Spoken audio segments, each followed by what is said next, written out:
قرآن نہیں آتا، نمازوں کی ترتیب ٹھیک نہیں ہے، اللہ کے ساتھ تعلق ٹھیک نہیں ہے، حلال کا نہیں پتا، حرام کا نہیں پتا، چاروں طرف سے بربادیوں نے ہمیں گھیرا ہوا ہے، بے حیائیوں نے ہمیں گھیرا ہوا ہے، معاشرے کی سوچ نے ہمیں گھیرا ہوا ہے، اور میں ان ساری چیزوں کو اگنور کر کے اپنے ضمیر کا گلا دبا کر کبھی اپنی برتھ ڈے سیلیبریٹ کروں، کبھی نیو ایئر سیلیبریٹ کروں۔ یہ ہلے گلے ہمیں سوٹ نہیں کرتے بھائی۔ آج کے دور میں ہم کوئی خوش نہیں ہے، آپ کے ہیپی نیو ایئر کہنے سے کوئی خوش نہیں ہوگا، آپ کے اچھلنے کودنے سے آسمان سے کوئی منو سلوا نہیں اترنے والا، سڑکوں پر ڈرفٹنگ کر کے شوخیاں مارنے سے کوئی آپ سے امپریس نہیں ہونے والا۔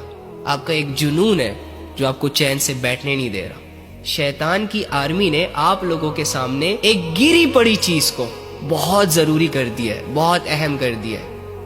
جیسے کہ اگر آپ نیو ایئر سیلیبریٹ نہیں کریں گے تو معاشرہ آپ کو سو کالڈ کہے گا، آپ مانے یا نہ مانے، آپ یقین کریں نہ کریں، بھائی آپ نے مرنا ہے، اور مرنے کے بعد اللہ رب العزت نے پوچھنا ہے آپ سے آپ کی زندگی کا ہر عمل کا۔ اگر یہ ساری سیلیبریشنز، یہ بے حیائیاں، یہ گناہ آپ اللہ کے سامنے رکھ کر اللہ رب العزت کو جسٹیفیکیشنز دے سکتے ہو تو ناچو یار، ہلے گلے کرو، لفٹ ہی نہ دو ان سمجھانے والوں کو۔ At drink